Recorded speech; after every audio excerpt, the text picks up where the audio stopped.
guys, and welcome back to the Death Pulse Theory alongside my partner Jarvis. I am Jman. As you can tell by the title, we have a little bit of a special edition for you guys. What you're used to for the last couple episodes is a kind of 3-topic deal.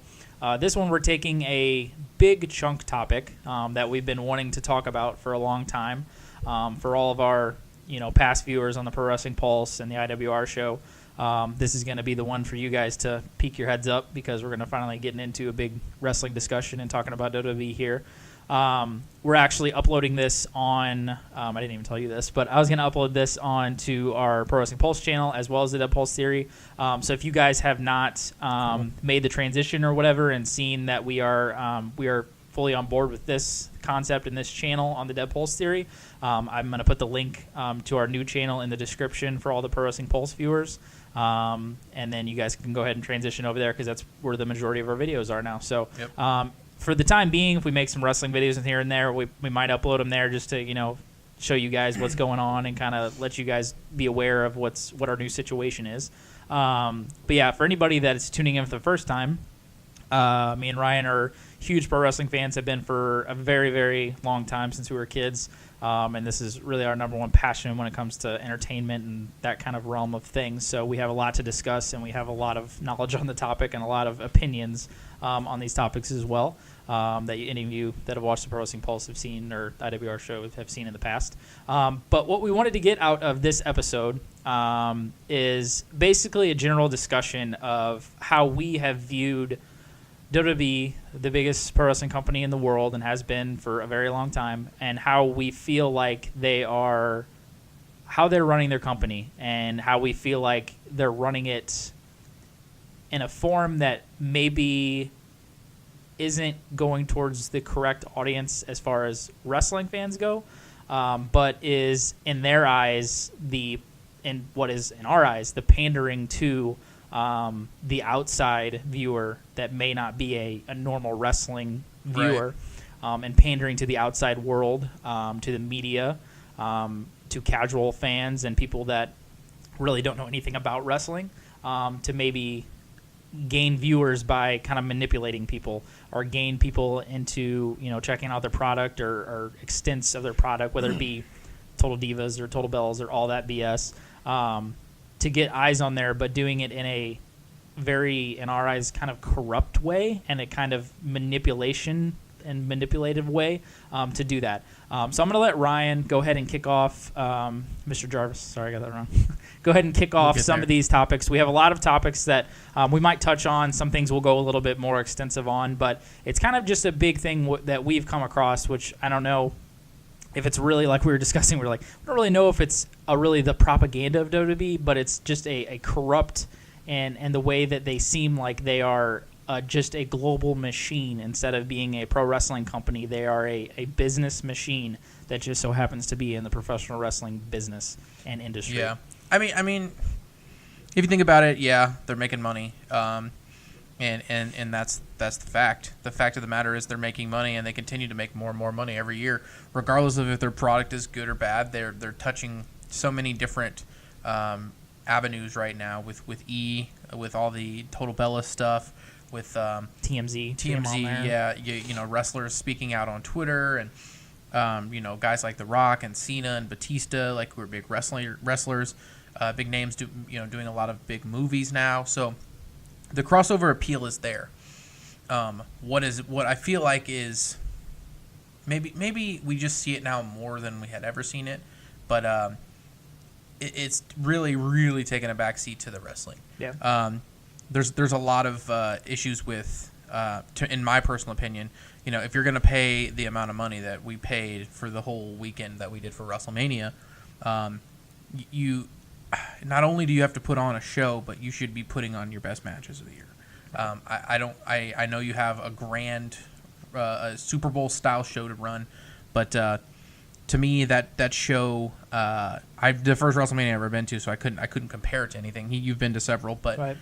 To me it came off very pandering to either the culture of the world right now, just a lot of things specifically, and that's where we both were kind of like there. Like we were at the Raw the next night, and we just we just had this like vibe about Raw where it just felt like very save-facey to some of the stuff they were doing, very trying to do stuff on purpose to say we support this thing, or they'll do catch something shady, something shady will go on and behind the scenes, and then they'll do something like show a Susan G. Komen commercial, and companies do this stuff all the time. So it's not like, WWE has never done stuff like this, but to me, more now than ever, it seems more prominent. It seems more like it's like almost like they're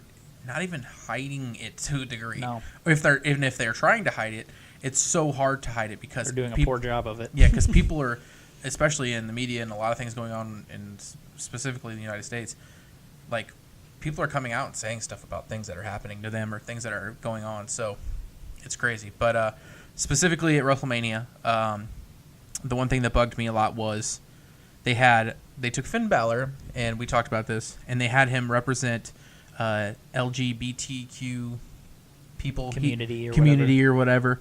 He never once has he spoken about them. Never once have they ever. And we need to preface it. I think that might be the word. God, I might have sounded really smart if that was the right word. But we need to set it that we have nothing against these communities or companies or anything that's going on. The Susan G. Komens, the Make-A-Wish Foundations, the whatever. That's totally cool. But the way that WWE uses it is a form to pander. Yeah. It is not just blatantly like, oh, well, we really want to support this. No, it's because it's a culturally and societal relevant thing. Yeah, that's what I was going to say, that they want to use to their fullest and to gain further audiences or to pander to. It's more pandering, not gaining. Yeah. It's to pander to certain audiences and to pander to media and other businesses or other things out there to make them look better than they actually are by doing this sort of pandering and things like that when it comes to those certain companies or things like that. Right. Well, and the reason for it that bugged me was because, like I said, it had never been a thing prior. No. He never spoke about it ever. We've always had this inside joke that we thought maybe Balor was gay, but we don't know for sure. He's gay. Full-fledged now. He's gay, though. He's probably gay. It's happening. Yeah. But hey, Kenny Omega might be bi, so I mean, yeah, that's Finn true. Balor, if Kenny Omega's bi, Finn Balor is ball-sucking gay. Yeah, he's slobbing some nuts. Slobbins and nobbins. And some nobbins. Yeah, I mean, that bugged me because he came out and was like, Balor Club is for everyone. He was wearing his little rainbow gear. They were just like, hey, Balor, you do what we want you to do, right? And we'll take care of you, and we'll get you what you want and take care. And that's just how it is. Not even that. It might just be like, do this because this is what we want you to do. Yeah. And you're the kind of guy that would get this over very well. Right. And not only that, but I mean, it's like one of those things that a lot of guys talk about in the wrestling business is like, man, I want to work for the biggest company in the world. I want to make this amount of money. It's good income. It's good, But you sell your life away. Yeah. You sell your soul. You're basically, you don't get any say, and I feel like you don't get any say in how the matches are, scripted. You don't get any say in the promos you cut, no say in the storylines. You're a dude. You sign the dotted line, and now we have your soul, and we're gonna make money off you. We're gonna use you and abuse you, and then when you can't do it anymore, or you get so tired that you want to leave. Yeah, you bounce. You look at a guy like CM Punk, and I don't know if he'll ever come back. He may come back for a Hall of Fame. That's it. So I don't even think that, honestly. And and I think it's because of the continuation, because we say that WrestleMania was a key tipping point for us to realize this, but I feel like we have mentioned these type of things over a long period of time. Right. I feel like ever since, obviously, they went to the PG era, they became a publicly traded company. They started it then. I think that was a full-fledged move to completely alter the way that their company is ran, and completely change the way that their company feels. But it's not.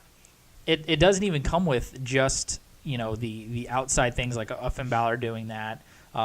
It's the idea that WWE's main roster is for entertainment purposes now. Yeah. And that is the way it's viewed.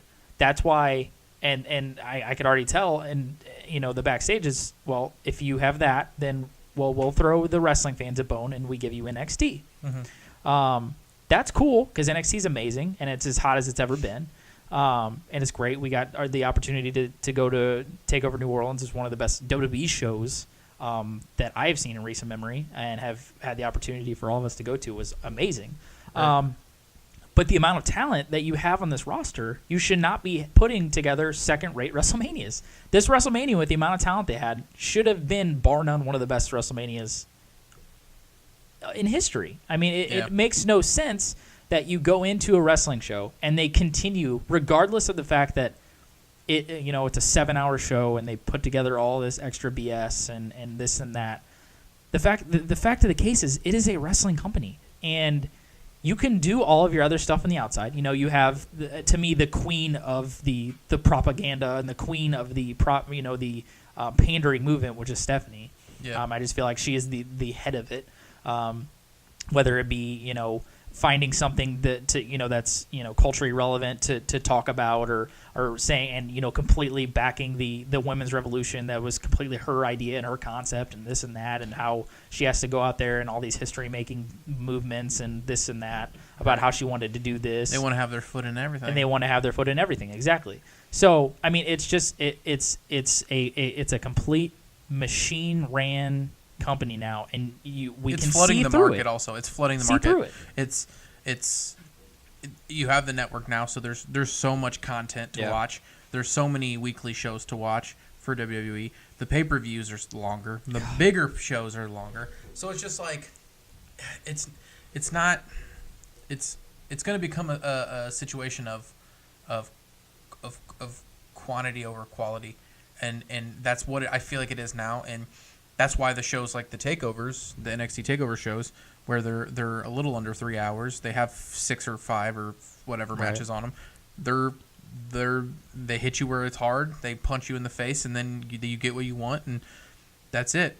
Yep. You get good storylines, you get good match quality, you get good storytelling, and that's I see Triple H being like, I know this is what the hardcore fans want. That's your core fan base, like the WWE product, the Raws and the SmackDowns, like and they just signed that, which I was going to get to. They signed that deal with Fox. Like, that's huge. That's the first time they've ever been on a major. And what did NBC Universal say about the WWE product? It needs to be better. They need to step their game up because it's poop. Yeah, they said it was disgraceful. And this is the company that is on their number one show on network television with Raw. That's what the company backing that channel is saying about this company.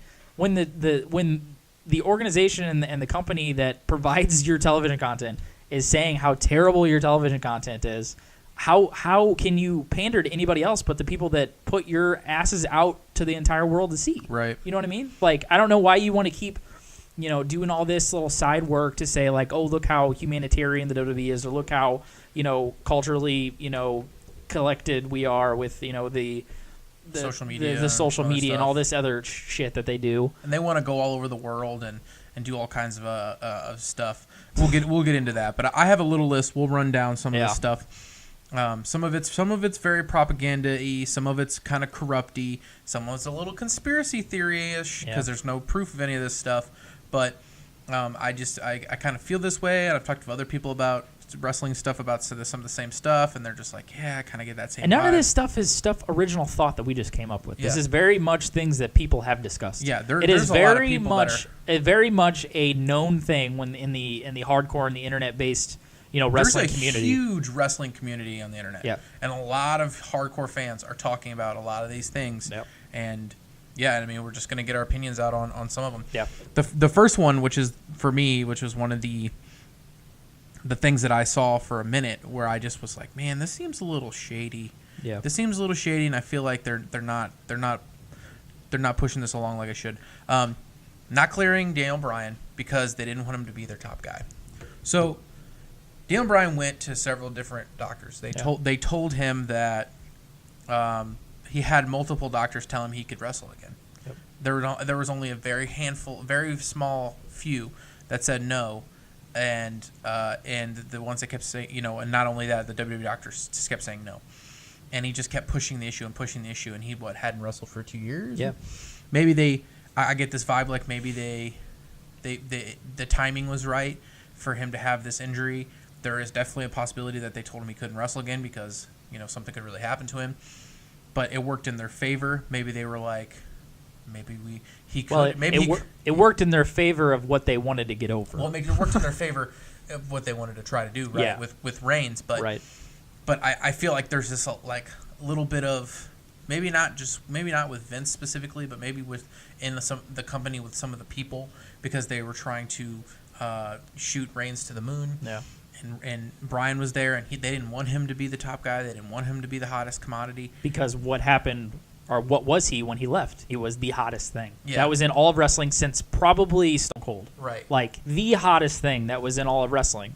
And it took him having to legitimately, in real life, this wasn't just storyline booked, it worked for the storyline, to have to scratch and claw to get to that position of the main event of WrestleMania 30 to win the title in one of the best, boyhood dream type, moments that we saw at WrestleMania that was so organic and that they so fail to do these days because everything is so processed and it's not organic anymore. Yeah, it's very pushed. Because they got to that moment and it worked out so well, but in that time being that Brian was out with the injury and all this and that and the conspiracy of him being held back, which I am on board with as well, who was the number one guy that they were trying to get over and trying to establish as the number one guy? Well, it was Reigns. It was Reigns, but it also was this idea that the fact that Brian was so hot and he didn't come out at the Rumble at number 30 and it was Reigns, that's where you kind of saw the decline. Yeah. I think a lot of it, I personally don't have that big of an issue with Roman Reigns. I think he could be better on the mic. I think he's very talented in the ring. I think he moves around very well.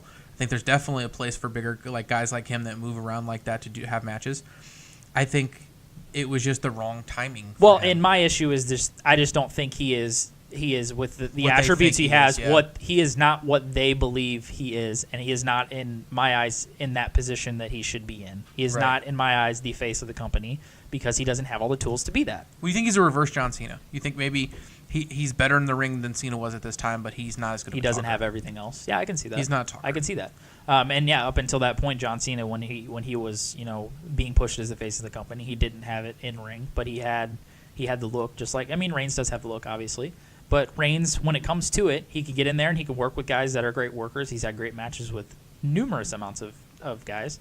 But he is literally has the charisma of a chalkboard. Like, he's just nothing. Like, he's like charisma. A doorknob. Like, he's literally nothing. When you have to send a guy to acting class to try and force this push, that's telling you something. Like, that is probably the biggest issue that I have with WWE in the last couple of years is there is no, in my eyes, obviously one of the biggest things is unpredictability, and there really is no unpredictability left in wrestling especially when it comes to WWE. But they made WrestleMania unpredictable, but not in a good way. That's what they do. That's the thing. They make you think that this is the way they're going to go, and then they go the complete opposite way to say F you. Yeah, but not because they want to make the show better. No, because they just want to make you wrong, basically. Yeah. But the biggest thing to me is how there is no organic nature to WWE anymore. It is every time I watch Raw, every time I watch SmackDown, the pay-per-views that we sit through for fucking ever, everything feels processed. Everything feels choreographed. The matches, you have some of the best talent in the world. Right. When you have Shinsuke Nakamura and AJ Styles having to work through it's unbelievable how these guys have not. I mean, they could go if they to their left to their own accord. If they gave them 25 minutes, they could have one of the best matches of the year. But I know that people get in their way and they put up roadblocks in front of them. And a lot of the talent, and when it comes to wrestling and stuff like that, when it comes to WWE and guys that get in there and work, they get in their own way. The bookers get in the way. The people that have been there for freaking ever that need to get out of the way. They don't have a mind for the business anymore. They're they're senile to current and professional wrestling these days. They get in these guys' ways. And then you see guys outside the company that don't want to come into WWE because they realize that they're going to be completely stripped of everything that they have and totally misused. And that's definitely a thing. You look at Balor when he was in NXT, and you were like, oh, this guy could be crazy. Like he with his demon gimmick, like there was nothing that felt like dark and fresh like that since like a Sting or an Undertaker to me. No. I think Bray Wyatt, you could say something like that with him, but he's another guy that's been ruined by the main roster. Yep. they tried it with him. They tried, and I just don't think the fans care anymore. I think that it's just not working. Yeah. That his whole setup is not working. But getting back to Brian specifically, I think that there was some inner bad feelings about the timing of Brian's, like, his major upcoming in the company, and to where they were like, okay, we want to push Reigns, and then it kind of got in the way, and then maybe they kind of blame partially Brian's huge organic. How dare him be organically over? Yeah, his organic Jesus. overness, I guess. And heat. Yeah. And that's why Reigns isn't as good, where he is he should be. I think a lot of it was for years, shut up, wrestling fans. You're gonna like this guy. We're gonna make you like him. Yeah. And that's not how it works anymore. It's not about that anymore. It's the wrestling business has completely changed. It's it's not about good guy versus bad guy. It's about personalities. Yeah. That's why I like Elias is over, because he has incredible charisma, and he's super good personality. Yeah. In the ring, maybe not so much, but that doesn't matter. He's going to get over because of that. Right. He's going to and finally you have a guy like The Miz, who for the years his biggest crutch was he just wasn't able to create that great match. And right now he's having the best year of his career in terms of wrestling matches. It's like he's finally hit the pinnacle of his work rate. Yeah. It takes some, and it it just took takes, Cena a long time. It takes guys time, exactly. Cena, it took him a good 5 or 6 years to finally get on track. Right, and now Miz has been doing it for so long, and he's got his claws deep into the wrestling business, and be considered one of the greats, at least of this generation, I would say. Yeah. But it's just one of those things where it's like it takes time, and for those things to develop. If they took time and they let Reigns develop naturally, maybe it would be a different story with the fans. Yeah. I think because he was very over with the fans the Rumble before. Yeah. Yeah, when he was in the Shield. When he was in the Shield and they were doing and that it was whole an thing. organic thing. But that's the thing with WWE is they get in the way of themselves. They get in the way of organically flowing movements when it comes to wrestling. Same thing with the Braun Strowman. Because they either don't want the push to happen at this moment, right, or they don't want the push to happen at all. Because they're trying to literally time out how their lives go, and time out how fans think, and time out how the structure of their year goes. Well, we want them to get over in the late stages of the year, so we could get them hot going into Rumble, and then we could get. It's like people either get stale or you either just take too long. You waste the heat whenever you have it, which is what I think happened with Braun Strowman. I think they wasted an opportunity not having him being vaulted to the main event of this past year's WrestleMania, because he was the hottest thing going into WrestleMania. He should have been Universal Champion leaving WrestleMania, because that was organic. That was the way they did things back in the day. When you were over, when you deserved it, because it is a combination of being over but yet still deserving it. Right. Because obviously if you were just being over, Rusev would be champion right now or something crazy like that. Or, I'm not saying Elias couldn't be world champion, but you have to have a combination of fitting the spot and being over. It's like an AJ Styles. He obviously deserves to be in that spot, and he is massively over with the fans. Right. So it's a good combination of both. Where, a guy like Reigns, he's still working on some things. He's got these mixed reactions because people like us and people like the internet and hardcore fans can see through BS that WWE's pitching us, and that they're trying to force people down our throats. When if you just let and what's funny is it makes their jobs easier when things are just organic, because you just be like, well, shit, I don't need to get in my own way. This guy's over as all get out, and he fits into this mold. That's where a guy like Braun Strowman should have been. That's where, instead of a Roman Reigns to be thrown into a fourth main event of WrestleMania to try and get him over as the John Cena of this generation, or the new top guy of this generation, when you have this guy that is literally like the Hulk Hogan of this generation, and a Braun Strowman, a big, huge, brooding guy that's super over, that may not be the greatest thing in the ring, but he's so into that mode of being those kind of guys. Right. So it's unfortunate because they just get in the way of things that can be so organic and great. Right. Yeah, no, I agree, and that's a crutch to Brian. And I think that's pretty much where it falls to me. Is I think that. Do you think? I think he was held. I think that he was held out of the business. I do too.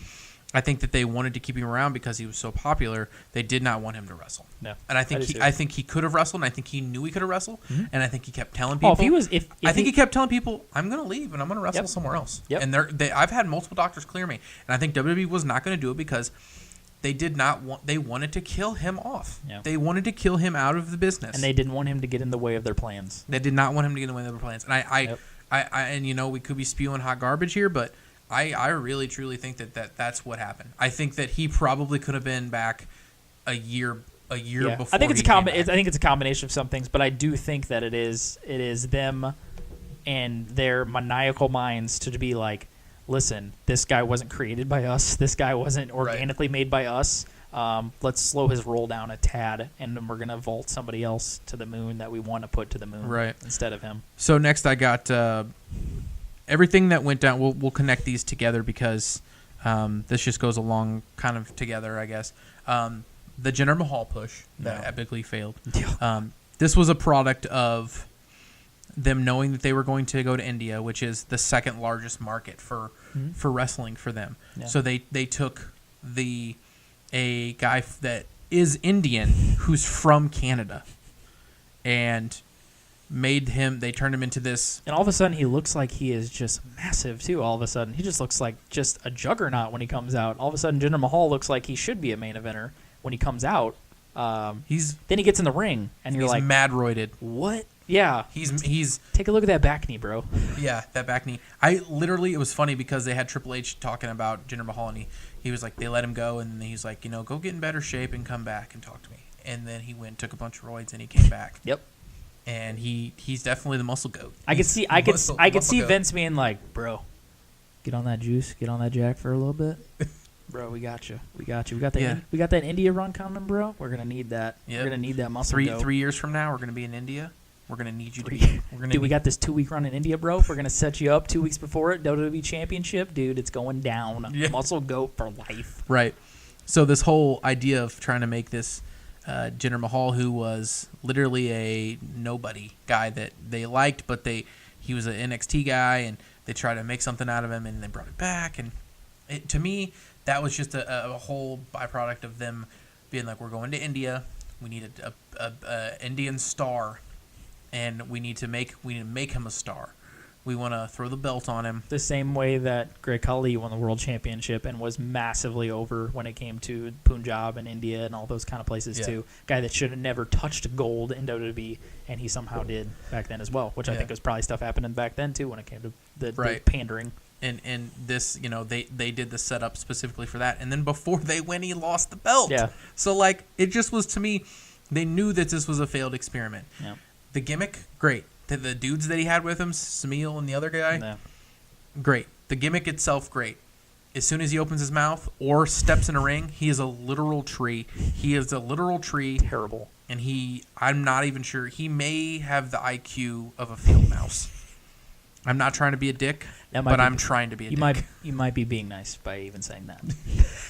Jesus. I've never met him, but just from listening to him try to articulate words makes me think that his brain is tiny. Yeah. So, in that sense, that to me... And anybody who cannot see the reasoning why Jinder Mahal was placed the reasoning how somehow he won the WWE Championship, being on the same roster as guys like Shinsuke Nakamura and AJ Styles, is ridiculous. I mean, if you cannot see through the reasoning why they would do that, then you're just another sheep for WWE to just go ahead and get all the cattle together and make you believe in something that they're just purposely and completely putting together and orchestrating behind the scenes. Right.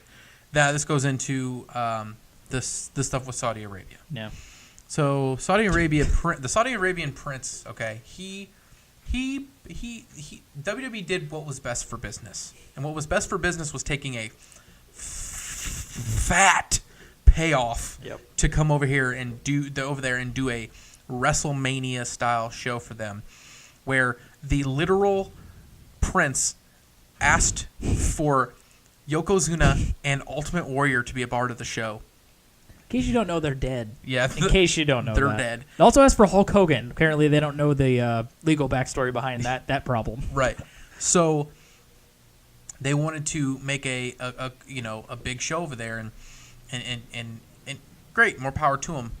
However, the issue comes in here, right? Take the payoff. Okay, that's what WWE does. They'll make your money. Do what you got to do. Okay? Here's the issue. No women were allowed to come. Okay? No women. Well, no. They weren't allowed to. It wasn't they weren't allowed to come. They weren't allowed to wrestle. Yeah. They weren't allowed to be on the show. They weren't allowed to be seen whatsoever, which is how it is in Saudi Arabia. I think, what was it, 2016? They were allowed to start driving or something. Yeah, I think they just now were allowed to go watch movies at a movie theater. Black Panther was the first movie in like 27 years. So, they're trying to make headway in Saudi Arabia. Yeah. Get it. I totally get it. Yeah. The issue was, then they tried to save face with the situation because there were a lot of women wrestlers that were upset about the situation because they're doing this whole women's revolution, this whole thing that's going on in the United States currently with women empowerment and all these women doing, trying to do everything a man can do, which I don't understand why, but trying to do all the same stuff a man can do. The issue that happened here was, I don't know if you knew this or not, there was an outrage about the women not being able to be at the show and wrestle. They ended up paying them. They paid the women for not even being there or on the show. Like, to me, that is the saviest, faciest thing I could think that they would do to not piss off their women. Like, or the public that would view it as being, well, you didn't put your women on there and you didn't treat them fairly, or blah, blah, blah, blah, you blah. can't do that in Saudi Arabia. They just don't agree with it. Like, that's not how they agree with. It's not that the company couldn't do it. They went over to do a show. It was a huge money grab, and I would say that Greatest Royal Rumble show might be the panderiest show I have ever seen in my entire life. Yeah, that show was literally straight propaganda. Like, it was just straight. Yeah. For that audience, they gave them what they got out of their money grab. They got all of that. They got all the pyro and all the glitz and glamour of a WrestleMania, and it was so hollow of a show, it wasn't even funny. There was nothing. It was lifeless. That show was dead. Lifeless. There was nothing that felt good about that show. No. They did Triple H versus Cena, literally felt like Hulk Hogan versus Ultimate Warrior. Yes. Like, that's the style of match I feel like they wanted to It happen. felt like a house show in front of like 90,000 people. And it felt weird, too, because it was like 2 weeks after WrestleMania, so you just got a huge stadium show. You just got the WrestleMania feel, and how weird, and how Ryan coined it as a carnival, basically, or a circus that we Wrestling went to. circus. And that's it. It really did feel that way. And then you just get this hollowed out, just lifeless show. I mean, it was just terrible. And you could just tell, yet again, you could see right through their BS, that it was just straight for the money, and it was straight for, pandering to different parts of the world. And us as a wrestling fan, we can see right through it. I mean, you don't have to be a freaking rocket scientist to see through what this company is trying to do and what they are trying to, perpetrate out to the world, because we can see right through it.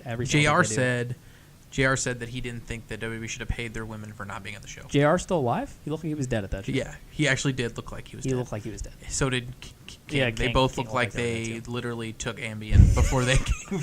Well, they're like dead. Does somebody got some NyQuil? I feel sorry for Byron Saxton, who was up there with them just trying to hold this all together. Yeah, that's I think true. Booker T was up there, too. That's I'm like, true. oh, God. Yeah, he said that he didn't think they should have paid the women. I don't think they should pay the women either.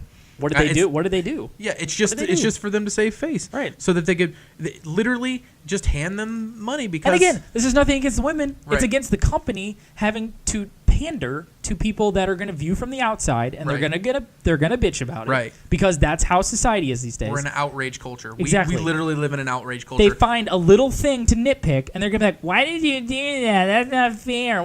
How about just mind your own goddamn business? Because that's just how this is going to happen.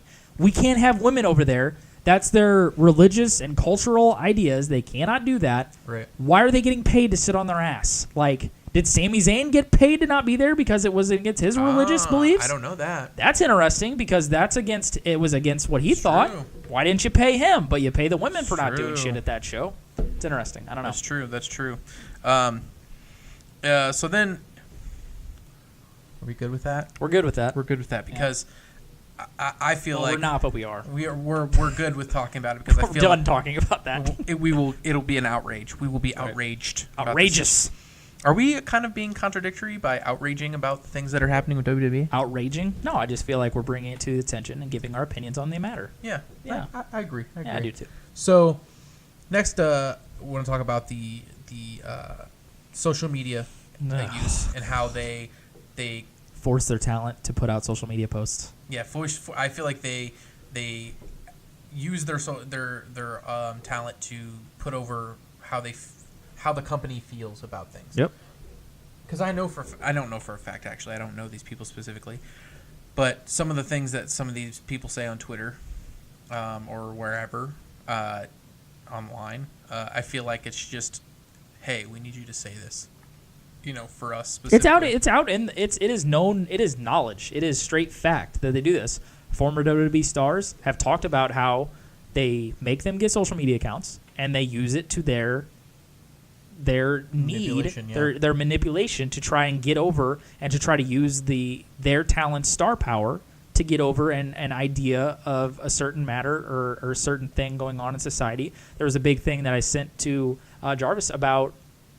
It was about some I don't know, woman up thing or some hashtag movement that's going on or whatever, and it had like 8 different superstars like Bobby Roode and Charlotte and Becky Lynch and Samoa Joe or whoever the hell it was. Woman up. Or yeah, something like that. Yeah. And everybody said almost like it was on a script, like it was the exact same thing. It's like, I support the women to go do this and to go do that, and everybody could live their dreams. Blah blah blah blah blah. I'm like, everybody literally just like typed that off of a transcript to say that. It's so obvious. Like it is so obvious that they just use it to manipulate an idea and to get it into people's minds that my favorite superstar believes in this too. Well, let me go do this and go do that because whatever said so or some shit. It's ridiculous, man. Right.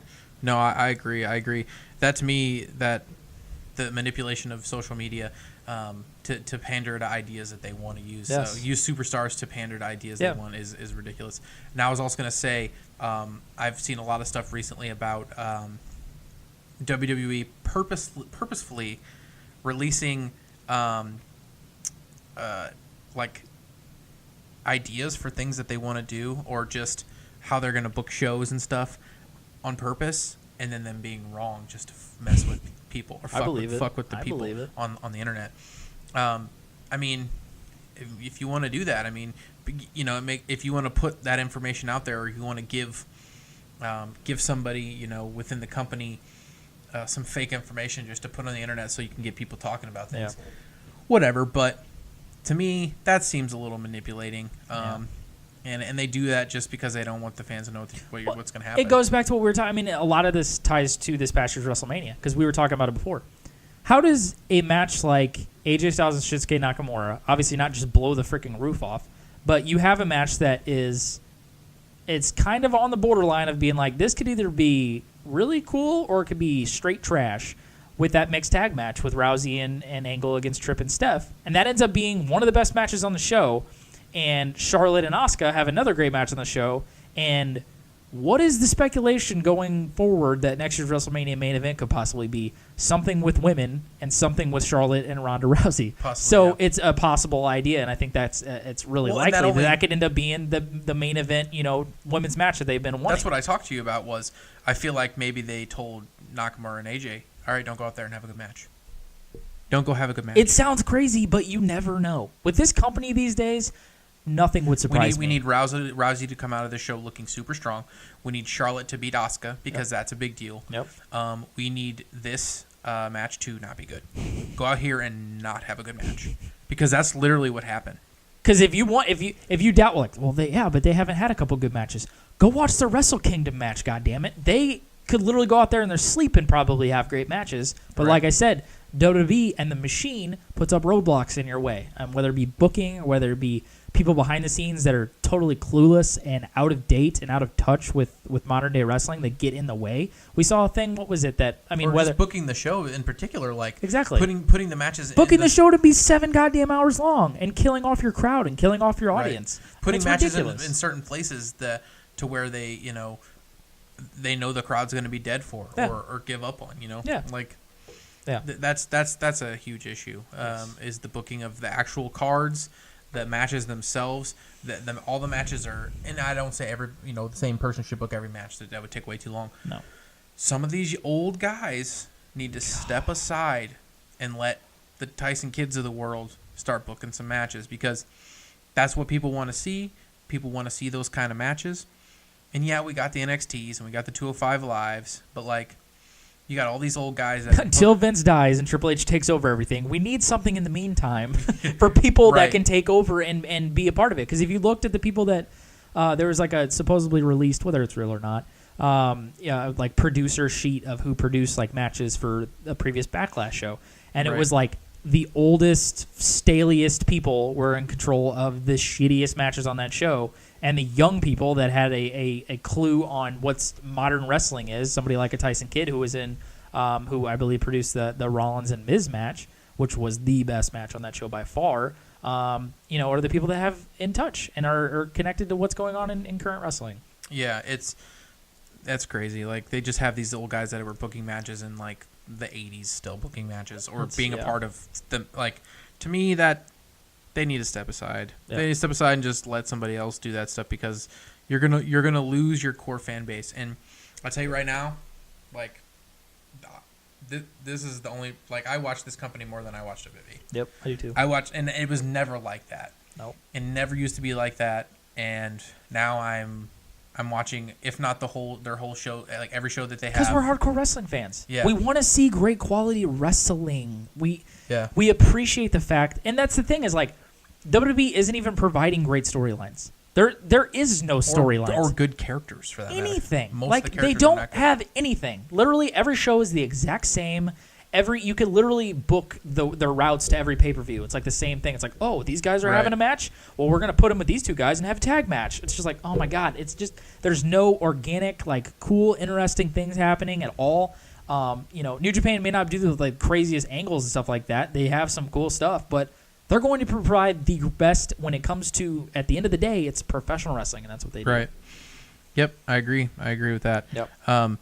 Another thing that I saw an issue with is how we talked about certain guys not either going to the company and they're selling their soul, like indie guys. Right. I feel like they've done this thing for a while now where they're snagging up the most popular names on the independent circuit, throwing them either in development or on NXT, and then only using them there, which maybe that's a good thing. Maybe that's a good thing to not bring them up or just snagging them up. NXT is a better company than WWE is, and it just so happens to be inside of WWE. Right, and that's interesting because I feel like that's been an inner workings for years. With I feel like WWE's, obviously there's definitely proof and word for years that they worked with the ECW, that they've worked with other smaller promotions. Yep. Triple H has made that very obvious with Progress and ICW as well. So, and now he's got his own version of Evolve as well his own personal, ECW. And when he talks about what he's most proud of right now is he talks about NXT. Yep. And that's what he, and you can see the passion of guys like Triple H and HBK who are wrestling guys. Yep. Who are booking those shows and helping run those shows. Like Triple H, God damn it! If Triple H and Shawn Michaels were just booking wrestling shows all the time, I would be okay with that. Yeah. Because look at these NXT shows that we've had over the last year, 2 years. They're not only great shows; they're some of the best wrestling shows. Period. That they've ever done. Period. Ever done. Ever. Like, that's insane. And when WWE can't even come close to that, the main roster that has some of the best talent. Pure talent that we have seen in WWE in years, it's amazing to me how they cannot do the same thing. Right. It's ridiculous. It is. It's crazy. It's crazy to me. But yeah, one of the things I saw as an issue is snagging up some indie guys and then kind of shelving them. Yeah. Taking the wind out of their sails. Yeah.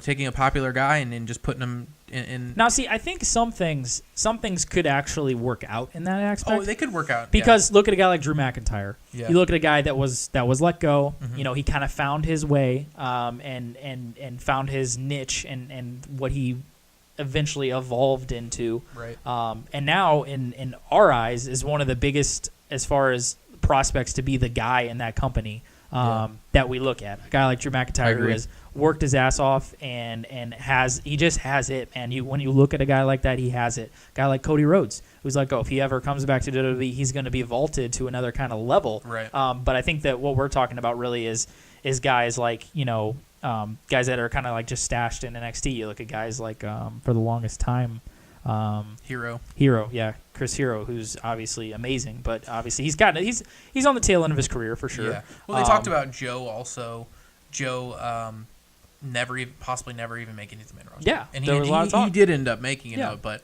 how much steam does he have left? You know, Right. how much steam does he Right. have left to look at his match he had with Reigns? I'm not saying that's his fault. Maybe that's just how the match was booked, but Right. that's one of the worst main events in probably wrestling history. Yeah, it was terrible. That match was awful. It was terrible. But you look at the guys that are scooping up because, and I think it has a lot of hands with, I mean, Triple H has a lot of hands with this, you know, getting guys like Ricochet or some of the best workers in the world, and Adam Cole's, Aleister and Black. those kind of guys, Aleister Blacks for sure. All those guys that are coming in here and they see the talent in there, you see Triple H's hand on that and thumbprint on that everywhere. Right.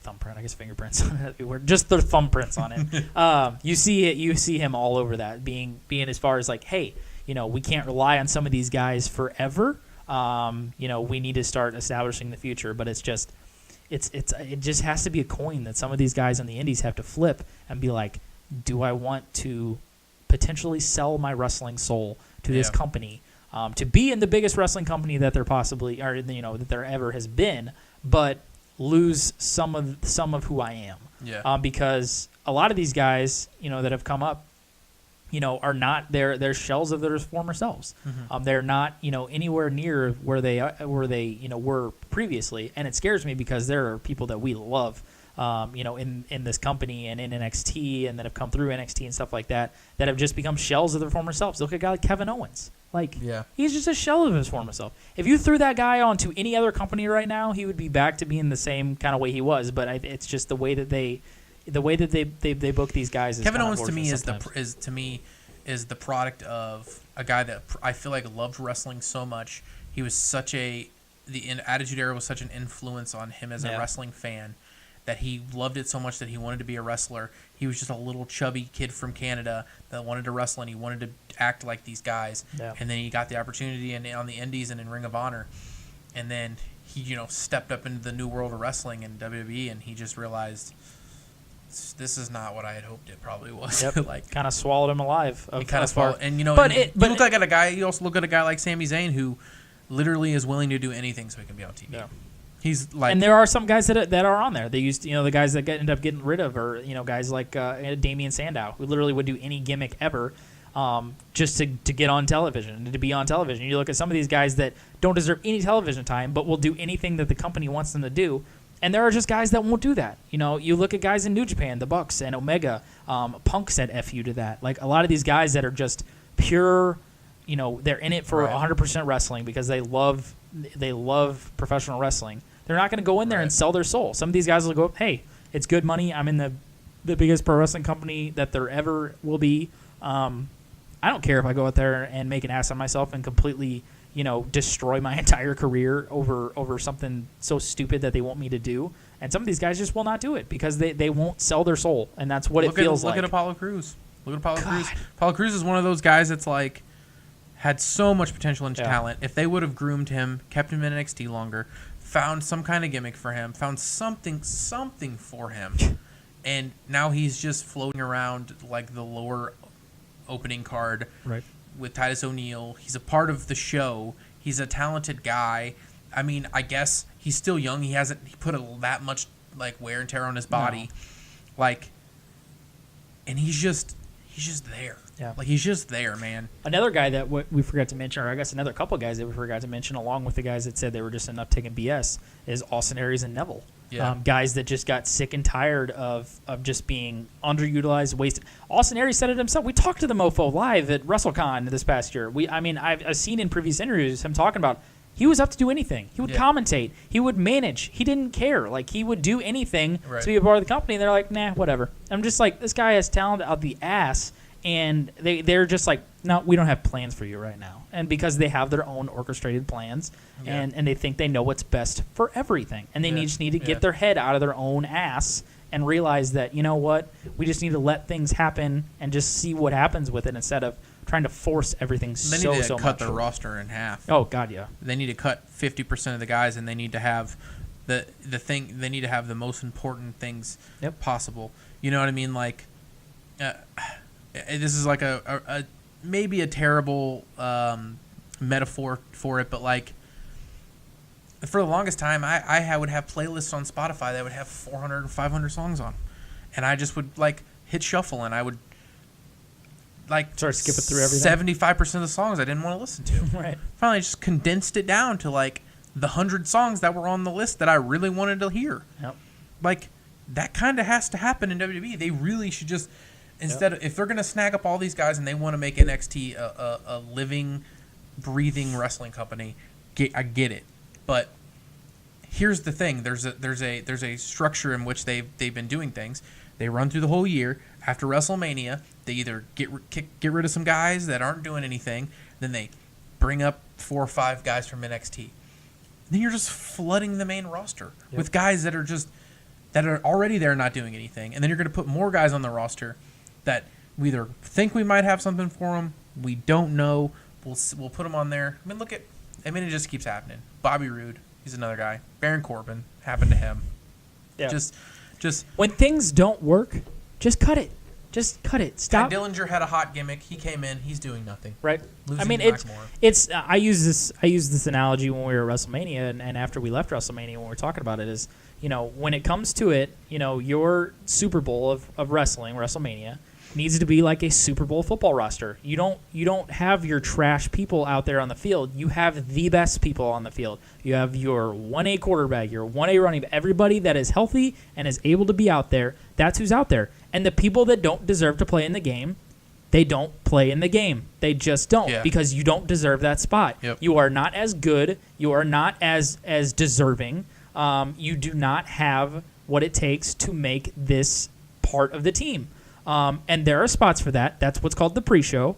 Let's condense down this shit. Stop making it 7 hours long, and put your best talent forward and your best foot forward, because there is trash that we can trim off of a lot of shows and a lot of airtime that I see on WWE television, because it's ridiculous about how much their roster is taken up by a lot of trash that don't deserve the time. Well, I think it's a structure too. I mean, right now they have more tag teams than they've had in years, and for some reason, it just feels like the tag teams are just they're just not worth anything. Nope. They know Except that for like 3. There's like out of like the 12 tag teams, there's like 3 that people would give a shit about, and I would give a shit about, and say that they're worthy of it. Well, I don't mean like the people don't give a shit about them. I mean the company doesn't give a shit about tag team wrestling. Oh yeah, they don't. They don't give a shit about tag team wrestling. They care. They care about it as a a thing that they do. They've kind of, but they don't make it a big deal. They don't make tag team wrestling. They've kind of put it into the line or into the spot where women's wrestling used to be. Yeah. And now women's wrestling has taken over that spot of being the one that they focus on. I only have a couple more little things I wanted to talk about. Just because a couple of these were pretty recent, but they've been promoting this whole thing with Nia Jax, where she's been getting fat shamed, and she's being bullied by Alexa Bliss, and then transitioned out of that whole thing where she was like, "Stop bullying! Don't be a bully! Bullies never win!" and all this. In like every promo she cut, she mentioned how bullying is bad. That terrible promo she cut at Backlash after she won. Oh god, it was so bad. Yeah, it was trash. And then have her jump straight in from that storyline, literally right into the next storyline where she's bullying. Yeah, where she's getting ready to face Rousey, and then like the next week on Raw, she faces some nobody, and then she just like mishandles her, throws her around the ring, hops on the mic, and just makes fun of her while she's just squashing her. Really? I guess we forgot so about blatantly retarded that we could not listen. We have short-term memory loss. We cannot remember what happened a week ago, all right? WWE knows this. That's why they use it to their advantage. Right. We don't remember anything. It's okay. I don't remember. I don't remember when Mickie James got fat-shamed, and now she's fat-shaming Nia Jax. I don't remember that. Right. I don't remember when Lay Cool did that to her. But no, that's totally fine. That's all good. Come on, guys. Come on. I mean, is it just that we're just overthinking things? Is it just that we should stop thinking so hard about pro wrestling? No, because I feel like they insult the audience. It's true. We should you insult your core audience and your diehard fans. Like I was using that question as really not actually caring about not caring, because I do care. Well, that's the thing. I think I talked to you about recently was they had Jerry the King Lawler come out and say people who talk about wrestling on the internet are sad, lonely people. I'm like, okay, Jerry Lawler, the guy that's made his entire career off of wrestling, who literally without wrestling right now would probably be in an old folks home.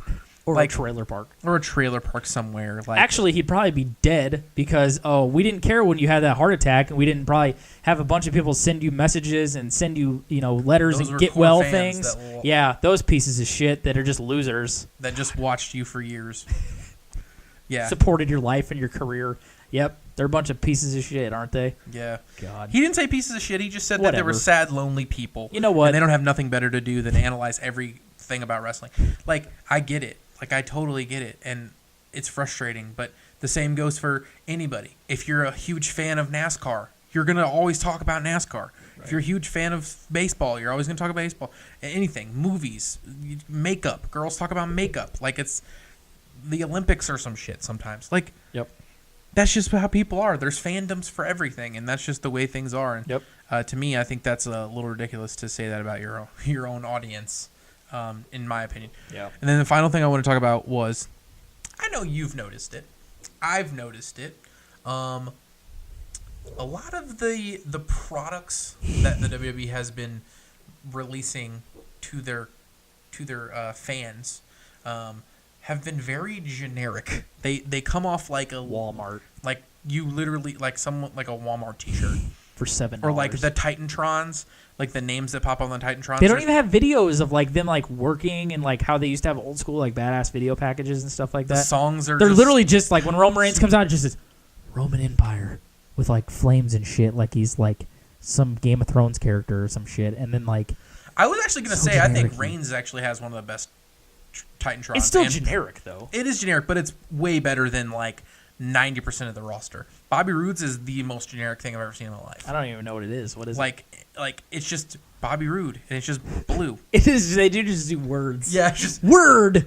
This is who this guy is. and then Roderick Strong, he has the most generic font Yeah. for his name. It's just like, cool, I guess. Like, and it just pops their name up on the screen. It's just Yep. like, this is super generic. Yep. And it's literally like, it's so lame. We do have to get. I just realized something. I know you were talking about funneling down the topics here or whatever, but there is a lot of propagandish type of deals and pandering type of deals that happened outside of the confines of the squared circle, and outside of a WWE arena, which is everything that we see on their reality-based television shows. Yeah. We have to get on this Nikki Bella and John Cena situation because I'm calling straight bullshit on everything that's going on. We heard word. Well, first, obviously, they got engaged at WrestleMania 30, whatever the fuck. The one that was in Florida or something. That was like the season finale of one of the Total Bellas episodes was that engagement. And then, like 2 weeks before this current season of Total Bellas came out, all of a sudden, John Cena and Nikki Bella aren't together anymore. And I'm like, isn't that coming out soon? Kind of like how when all of a sudden Paige became SmackDown General Manager, her movie was being promoted and all of a sudden came out soon. That's kind of strange, isn't it? But all of a sudden, Nikki Bella and John Cena aren't together anymore. And 2 weeks after that, all of a sudden the show's back on and we're starting to see how scenarios broke down and all this bullshit. Now they're back together supposedly again. When John Cena was supposedly dating somebody else and doing all this horseshit on the side, I'm just like, God, just stop. Just let your reality show be your reality show. Don't try to troll people outside of that show because I could see through straight BS when I watch that show, but don't try to BS me in real life and get it over. Because John Cena was on like the Today Show, like talking about how like, you know what, this has really been a tough time for me. I want to have her babies, but just some things don't work out. And then Nikki's like, oh my God, you want to have my babies? This is the craziest shit ever. Like it's blowing my mind. And now we're back together again. I'm like, dude, come on, man. It just. It's so fucking frustrating. They're two people that are absorbed by themselves. Yeah, they're two self-absorbed pieces of shit. They really are. Damn, that's dude. They are. Yeah. They are self-absorbed pieces of shit that literally love themselves more than they love each other. That's probably the truth. They love themselves more than they love each other. I guarantee it. They just so happen to be together because they're like Ken and fucking Barbie, doing their whole little stupid shit. God, it's frustrating. It is really frustrating when you use your brain to analyze things and see through bullshit.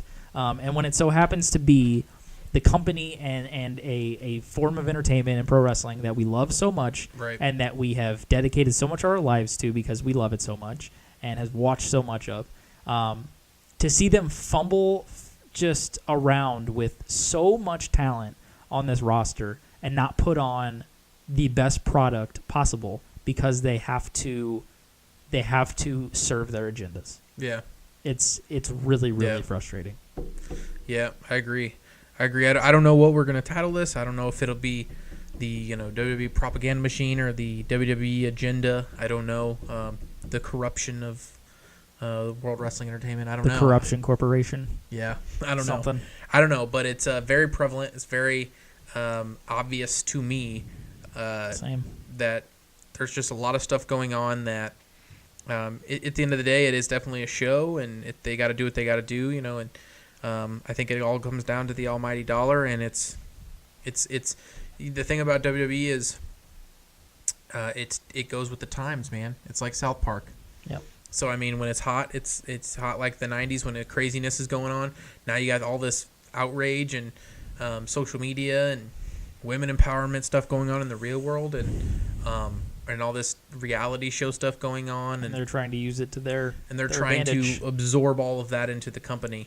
And I think a guy like Triple H is like sees where it's going, and then he says, okay, I know what people want to see, and that's what they want to see is NXT. Yep. So I know we said it ourselves. If there was a big wrestling show that tied an NXT show, or a big WWE show that tied an NXT show, I would go in to see the NXT show, and I would turn right the fuck around and go home. And we would watch the we would watch the WWE show at home. I think not pay for it. after the weekend, I think we were both probably thinking, damn, we should have gotten better seats for NXT and less better seats for WrestleMania. We should have just watched WrestleMania at the damn hotel and gotten front row seats to NXT. That is true. And now there's talk that they want to make WrestleMania even longer next year than it was this year. I'm never going to WrestleMania again if they're going to continue making it freaking day-long marathons. Jesus. You burn out the crowd. It's ridiculous, man. It's ridiculous. So, obviously, we got a lot of things out here. If you guys want to share your thoughts on anything that we talked about, be sure to drop a comment down there. If you like what we got going on here, if you guys have not checked us out before, be sure to like and subscribe to our channel. We put out new videos every Wednesday. It's going to be kind of all over the place stuff. Like I said, if you guys are watching the Pro Wrestling Pulse channel, it's not just wrestling stuff. We talk about literally everything. All things life and likes. It's the little coin catchphrase that I came up with. If you guys think that's clever, then thank you. If you think it sucks, then eat my dick. Gay. Yeah, you can suck it. So be sure to like and subscribe and leave some comments down in the section. And cool. But this one, I'll wrap up our special edition of the Dead Pulse Theory. Yeah, if you got anything else that you think seems shady, corrupted, let us hear about it. Agenda-y, propaganda-ish, let us know. Put it in the comments, and we'll be sure to be like, yep. Definitely. We'll be like, yep, that's another one. Good call. Good call. Just ran through the ones we remembered. Yeah, or the biggest ones for sure. Right. But this will wrap up this edition of the Dead Pulse Theory from my partner Jarvis. I am Jman, and we will see you guys next week.